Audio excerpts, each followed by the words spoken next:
The Prime Minister spoke this morning. Justin Trudeau said President Trump is trying to orchestrate the total collapse of Canada's economy.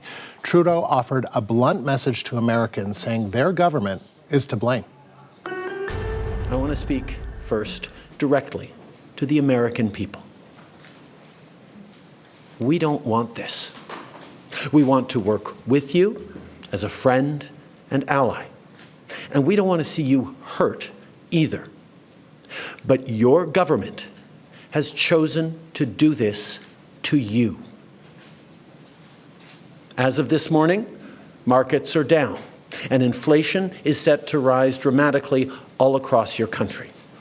Your government has chosen to put American jobs at risk, at the thousands of workplaces that succeed because of materials from Canada or because of consumers in Canada, or both. They've chosen to raise costs for American consumers on everyday essential items like groceries and gas, on major purchases like cars and homes, and everything in between.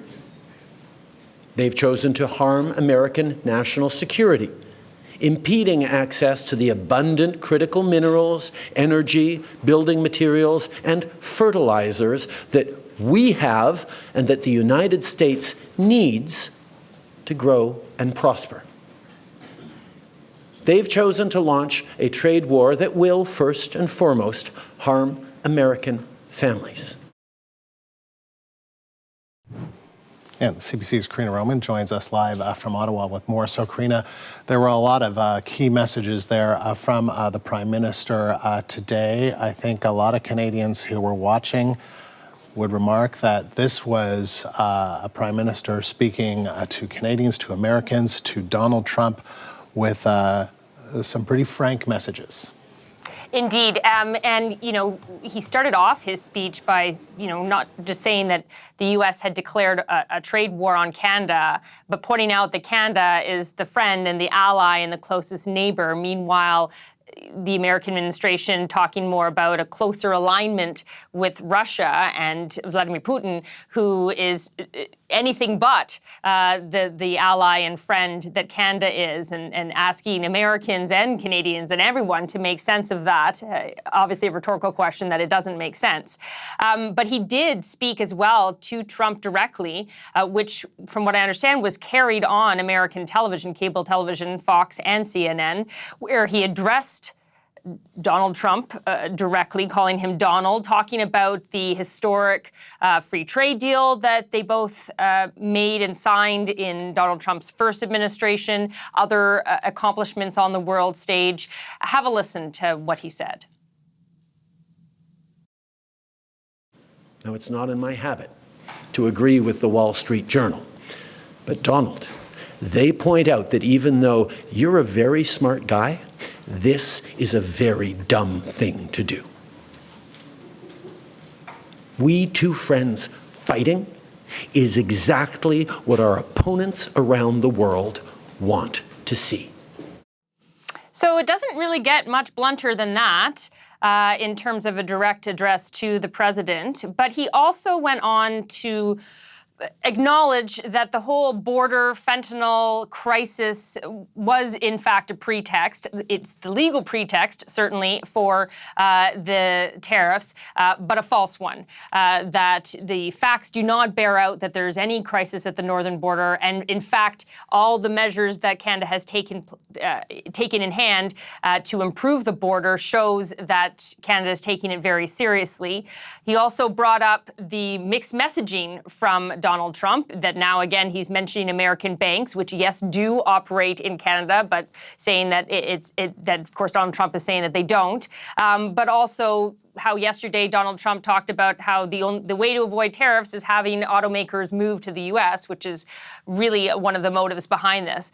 But relying mostly on the consistent message from Donald Trump, which is to put economic harm on Canada because Canada would be better off, in Donald Trump's view, as the 51st state, and acknowledging that that is what is really going on. Have a listen.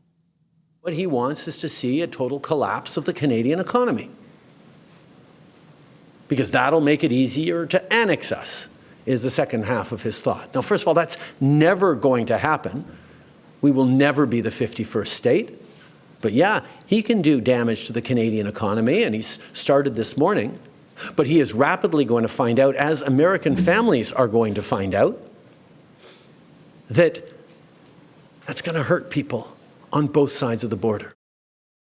And it is that reality, in terms of the motivation behind this, is why the Prime Minister says there's really no reason to maybe try and find another way forward, like opening up negotiations for the free trade deal again, because how do you negotiate with a leader whose motivation is to make your economy nothing? There's no reason to sit across the table from someone and negotiate when that is their motivation. Beyond that, of course, the Prime Minister did take the time to talk about the counter tariffs that are being applied, the retaliatory tariffs. So it's $30 billion immediately, and then another $125 billion in the next 3 weeks if the tariffs don't come off. He was asked about non-tariff measures. He wouldn't really go into details other than to say that he is speaking with the premiers this afternoon. We know that a couple of the premiers are quite on board with the idea of energy restrictions, such as Premier Ford from Ontario, who was talking about putting an export tax, or is planning to put an export tax on electricity to certain border states. Quebec seems to be open to the idea. Alberta, not so much. Danielle Smith saying she wouldn't want to do that. That said, you don't get a sense from the Prime Minister that then he would go ahead and impose that if you don't have agreement from the premiers, because he said that the priority is unity, that the number one thing Canada needs to make sure is that we are not fighting with each other. And that is how we can win this battle, or at least survive this battle. The Natural Resources Minister was out today as well, and really gave a very succinct glimpse of how this will forever change the relationship between Canada and the U.S. Have a listen. While I am quite sure that we will, by dint of geography, continue to trade with our American neighbors, it has become very, very clear that we can no longer rely on the Americans in the way that we have in the past. We will never go back to where we were 3 months ago with our friends in the United States. We will never be able to trust them in the same way that we did before. It is really quite an extraordinary statement, isn't it, to just say that? I think a lot of Canadians feel that way. There are lots of questions about what the government is going to do, Karina, to support workers and businesses feeling the pain of these tariffs. So what do we know about that? Well, the Prime Minister would not really give many specifics, but he did talk about expanding EI, making it more flexible. We do know that, there have been many criticisms about employment insurance not covering enough people, and certainly not covering sort of the new economy, the gig economy. So talking about that, but not really giving specifics on what that would look like. Same with when they talk about direct support to businesses. But the employment minister was out today also being asked about this, saying that they have been working on a plan for the last month, even though they wanted to avoid the tariffs, even though right now the priority is to get the tariffs off as soon as possible, if possible. They have been working on this plan for workers, and not to expect it to look like what happened during the pandemic. Have a listen. As bad as this will be, it is not the pandemic, and I think it's important that we underscore that fact. The pandemic, we essentially switched off the economy more or less overnight. This will have significant impacts, but they'll be more slow rolling. The package that we've come up with will be tailor-made to the situation in which we find ourselves and not rely on prior experience.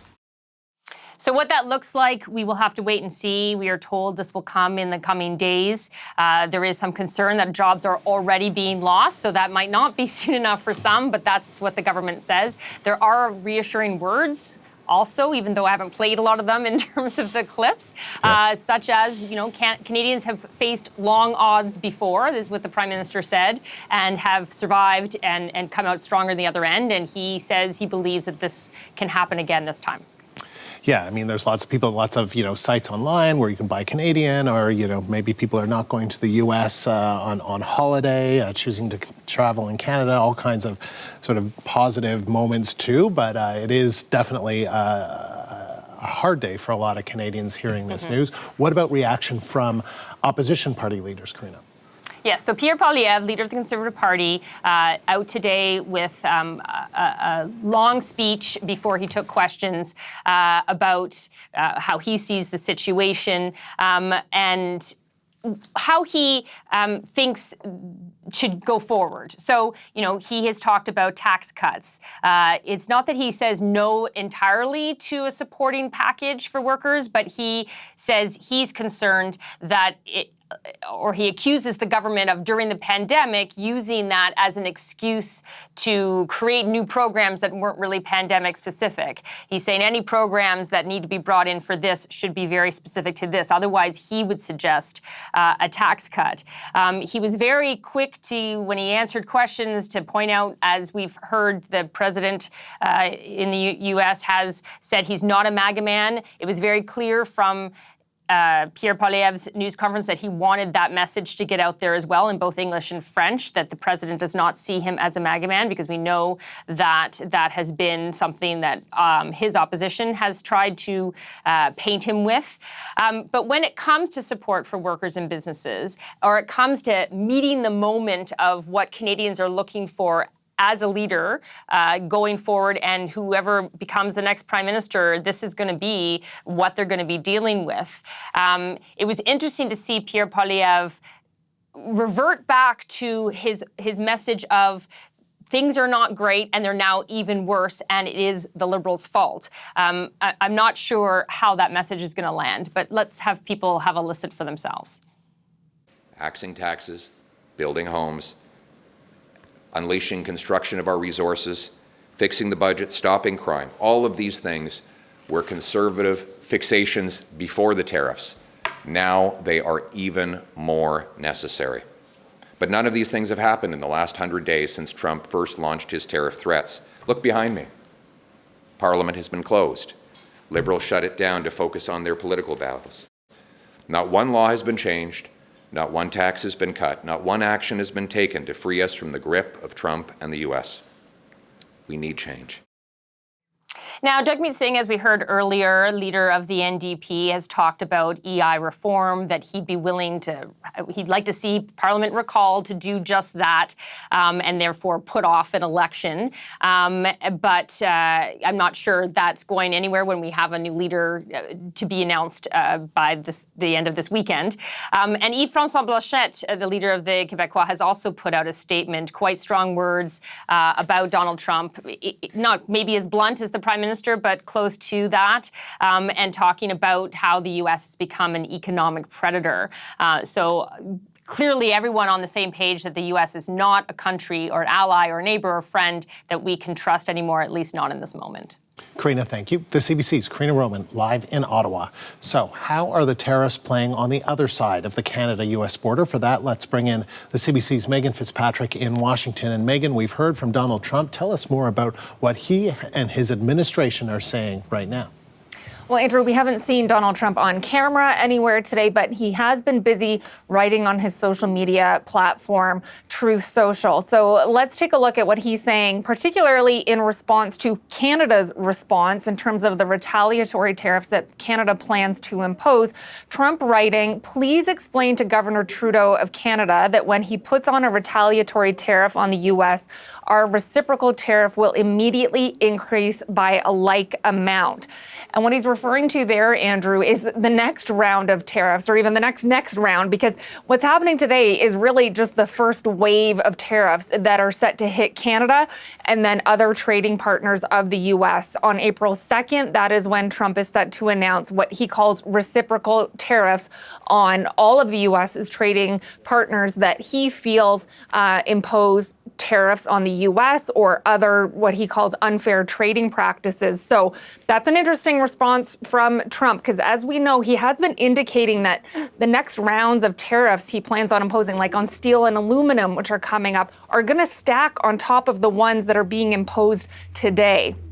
Now, in terms of why these are going ahead today, the justification for them, what we're hearing from Trump's administration is that Canada and Mexico failed to take enough action on border security. Because remember, these tariffs today are supposed to be about fentanyl crossing into the United States from Mexico and Canada. That was a chief concern of Donald Trump, and illegal border crossings. And the big question leading up to yesterday and today was, were all the steps that were taken by Canada and Mexico in recent weeks enough to satisfy him? And the answer clearly was no, that they weren't satisfied and felt it necessary to go ahead and impose these tariffs. Canada has been trying to argue that the amount of fentanyl coming into the U.S. Across the border is very small and much, much lower than what crosses from the Mexican border. But today, Andrew, Vice President J.D. Vance was kind of dismissing that argument, saying when Canada tries and makes that argument that it's a small amount, that amount is still killing Americans. That is the view of Trump and his administration. So take a listen to how the Vice President is characterizing this.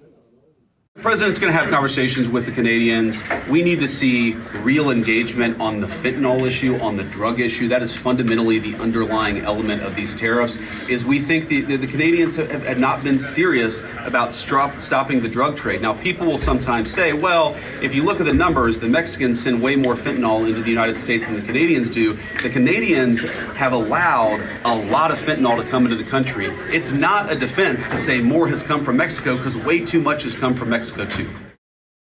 So again, he's tying today's tariffs to the fentanyl issue, the border issue. Howard Lutnick, the Commerce Secretary, was doing the same thing on American networks this morning. He said that this is not a trade war, but a drug war. But we've been sort of hearing different messages from the president himself, Andrew, in terms of why he's imposing these tariffs. Yesterday, when he was speaking at the White House, he was bringing up the auto industry. In other social media posts he was making this morning, he was talking about the banking industry and claiming falsely that Canada doesn't allow American banks to do business in Canada. That doesn't seem fair to him, he was essentially writing, talking about how if companies move to the United States, there are no tariffs. And we know that's another explanation and rationale we've heard from the president for using tariffs as a tool to incentivize companies to set up shop in the United States or bring their plants back from places like Mexico or Canada. So they're shifting explanations we're hearing for the tariffs for today. But we'll be watching for any more social media posts. And if we don't hear anything from him this afternoon, Andrew, we will be hearing from the president tonight, we know, during his address to Congress. And he's sure to be talking about the tariff plan tonight. Yeah, and I mean, just in that post today, he once again referred to the Prime Minister as Governor Trudeau. He has repeatedly said he wants Canada to become the 51st state through economic coercion. How are Americans in general responding? What kinds of reaction are you seeing? Well, it's definitely being followed here today. I mean, the American networks, quite a few of them did carry Trudeau's news conference live. There's headlines being made about it. The reaction was very strong from the markets, as we were seeing today. I mean, even last night there was market reaction. It's continued today. They're down. They are not reacting well to this tariff news. And there is concern from the American business community. The U.S. Chamber of Commerce, for example, put out a statement last night after Trump confirmed that these tariffs were coming, asking him to reconsider, and if he is going to impose them, urging these tariffs to be lifted quickly, arguing that Americans are already struggling with high prices and that this is only going to make things worse. That's from the Chamber of Commerce. We've been hearing from heads of major companies like Target. Their CEO was on TV this morning talking about how these tariffs are going to make food more expensive for Americans, especially now in the winter when the U.S. relies on Mexico to import fruits and vegetables. So he's warning that prices are going to go up within days, he was saying. So we've been hearing that kind of reaction, but you got to remember, Andrew, there's a lot going on here in Washington. It's not all about tariffs here. We're paying a lot of attention to it, of course, in Canada. But, the fallout from on the Ukraine issue is still happening with that Oval Office meeting with President Volodymyr Zelensky on Friday. Even after Trump confirmed these tariffs were coming yesterday, news that the U.S. is putting a pause on aid to Ukraine. There's thousands of Americans that have already lost their jobs here because of the cuts that are being made to the American government. There's a lot going on. It's hard for Americans to kind of absorb it all and sort through it all. So again, we'll see what the reaction is tonight. I'll be interested to watch, especially how Republicans in Congress react when Donald Trump does talk about the tariffs in his speech tonight. Who applauds him? Because we know, again, with Canada's response, Canada intends on imposing tariffs that are directly targeted at certain states here, red states, ones that supported Trump. We've heard concerns expressed from, the governor of Kentucky, for example, or other Congress people from Kentucky about bourbon being targeted and other states that are worried about the impact of Canada's retaliatory tariffs on them. So it'll be interesting to watch for their reaction tonight. It sure will. Megan, thank you. The CBC's Megan Fitzpatrick live in Washington.